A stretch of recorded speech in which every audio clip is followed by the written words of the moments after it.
Alright guys, welcome back to the channel. Welcome if you're new. Thank you for taking time out of your day to check the video out. We have more PlayStation news, rumors, and leaks to go over and cover here today. So we're going to dive right into the first topic, which talks about Santa Monica Studios' new game that they've been working on.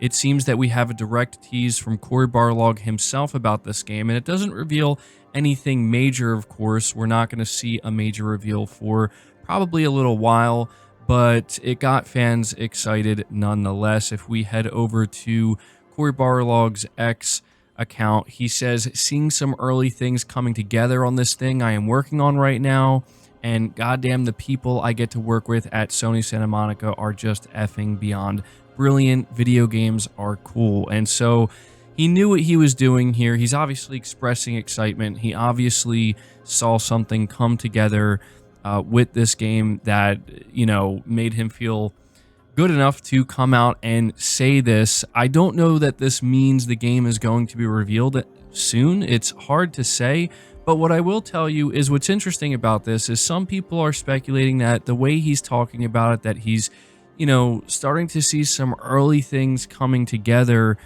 You know, it's making people think that, oh, okay, this game is in like really early development and it's nowhere near close to being revealed or close to being finished. And that could be true, but it's worth noting that we learned through the development of God of War, and this was actually confirmed by Cory Barlog and other developers working on it, that these games pretty much come together at the end, right? Like the majority of the development time is just things kind of being all over the place, and the end is like kind of putting it together like a puzzle, I guess you could say, putting all the pieces together and hoping that they all fit. And so that does give me a little bit of reassurance that this game might not be as far away necessarily as some people are making it sound, but still, this is just a small tease. We're going to have to wait for an official reveal because for all we know, the game could actually be many years away, but nonetheless, it's cool to just kind of see Cory Barlog out here in the open talking about it. Next up, we're talking about Stellar Blade, the next big PlayStation 5 exclusive set to release next month. We are getting some new details about the gameplay that I think you guys are definitely going to be interested in. This is being reported by Shinobi602 over on X. It will have two difficulty settings, normal and story mode. It equally provides offensive and defensive skills, balanced and deep. It's mostly linear, but also full of wider, more open areas to explore. It's not just a pure hack and slash, emphasis on defense, dodge, parry, reading enemy attacks. There's a large variety of bosses that can feel challenging. Parrying multiple attacks allows Eve to carry out Retribution, a special attack.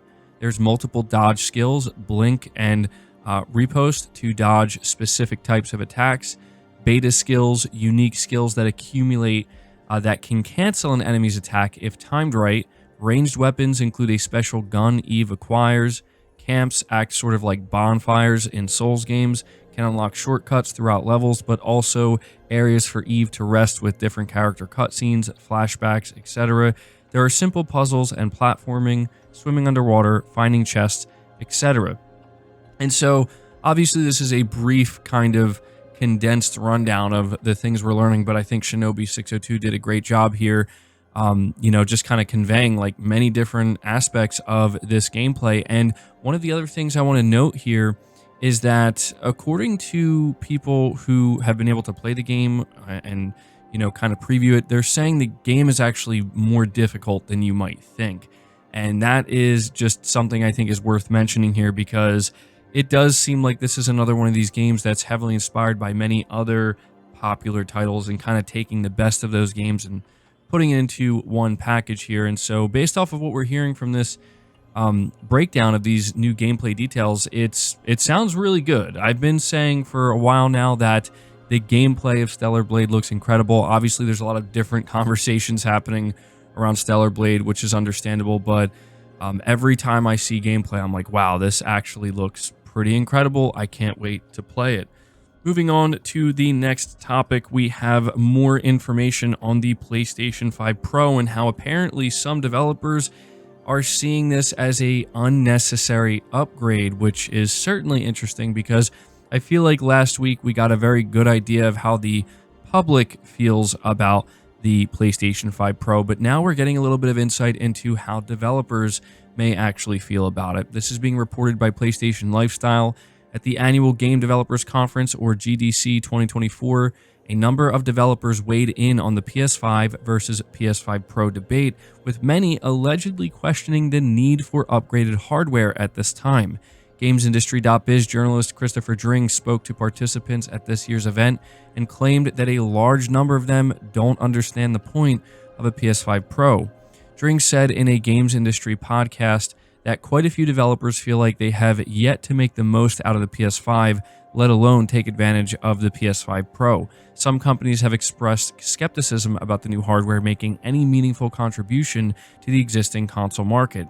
The general consensus is that this generation hasn't truly taken off yet, despite the PS5 and Xbox Series X and S being well in their fourth year of their life cycles. Lengthy development times, coupled with challenges stemming from the pandemic, have resulted in a lack of new and original IPs that take full advantage of the current generation. So I found this incredibly interesting because it seems that a lot of developers are kind of mirroring what a lot of consumers feel, and that is that, you know, this generation feels like it really hasn't actually truly gotten off to a proper start yet. And I totally understand that, and to an extent I can agree with it. It does feel like this generation has been very strange and in some ways underwhelming. Not to say that there hasn't been some really great things, because I think there have been, but I do understand what people are saying. It feels like by this point in time, there just should have been more. There should be more in general. And to me, it's just interesting to think that developers, not all of them, of course, but at least a lot of them that attended GDC kind of feel the same way, where they're like, you know, what is the point of this PS5 Pro? Like, do we really need this? We feel like we're not even fully tapping into the power of the PS5 yet. And so having, I guess, all of this extra overhead with the PS5 Pro, again, I do think that devs will still utilize it. I think they're still going to tap into it, but I think it is understandable that they would be kind of questioning this as well. My only hope from this is that this doesn't necessarily make developers feel annoyed, right? I mean, it doesn't sound like they're annoyed by it, because everything we've heard about the PS5 Pro, it's apparently going to be incredibly easy to develop for, like very, very easy to develop for. But, you know, they are just kind of questioning, like, what's the point of this again? And so, yeah, worst case scenario, I would say some developers just might choose not to really take advantage of it because they just don't see a point. Best case scenario, we see the PS5 Pro do some great things and many developers do support it, but maybe some of them are just like, yeah, we don't really know why Sony did this. But there you go. I wanted to be sure to give you guys this information because I'm sure we're going to be hearing much more about the PS5 Pro later this year. And again, before I move on, I will just say that I feel like there's quite a bit of pressure on Sony right now to market this thing. I think they now have to kind of thread a specific needle here that's going to be difficult, where they're going to have to come out and get consumers excited and, you know, generate that interest, but they're also going to have to make sure that developers are going to support this Pro model console as well. So yeah, I think they have their work cut out for them. But moving on to the next topic here, we are talking about Sony Bend. We have a report from Push Square. It says Sony first-party developer Bend Studio is staffing up for another AAA live service game, and it seems that PlayStation will continue to chase the live service dragon. When we last heard from the Oregon-based developer of Days Gone, Bend said it is still cooking, and if nothing else, seemed confident in whatever they were working on would take the studio to the next level. This latest information comes to us through the studio with a recruitment advertisement posted on the company's website. Bend is seeking a lead project manager capable of doing things like managing project scope based on current team velocities and milestone schedules, and the role has the relevant, illuminating criteria of requiring hands-on game development experience in leadership roles shipping AAA live service games. More specifically, the person should have a track record of redefining studios from traditional boxed product-focused game development into live service development studios in a key leadership role. Now, we aren't suggesting that a service game out of Bend couldn't be great. Instead, that extremely recent history is littered with the corpses of others who have made the attempt. In the last 2 weeks alone, we've brought to you word of a canceled live service Spider-Man game, a canceled Twisted Metal effort, and a fantasy co-op game that was canceled alongside the closure of London studio, and that's just Sony alone. And they don't mention this in the article, but obviously The Last of Us multiplayer as well. And so, yeah, I think Push Square is just kind of, again, pointing out what a lot of people are thinking, which is, oh, okay, so Bend is also making a live service game. And it's completely understandable why people would be nervous about this after seeing everything that has just occurred with many of Sony's live service efforts. But, we still do have things like Helldivers 2 that we can look at and say, all right, well, clearly some of these bets are going to pay off. And, I have to imagine that Bend is making good progress on this game. They're hitting milestones, and Sony is pleased with what they're seeing here, because if they weren't, they likely would have canceled this and had Bend's studio move on to something else. I think the only thing that really stings here for players, and myself included, is that we know we're not getting a Days Gone 2. We've known that for some time. And so to go from getting Days Gone, a AAA single-player game that I thought was awesome, to then, years later finding out that you're not getting Days Gone 2, instead we're working on a AAA live service game, it kind of stings a little bit, You just really hope that this isn't a terrible decision that they're making. And again, I've seen so many people express immense disappointment over this.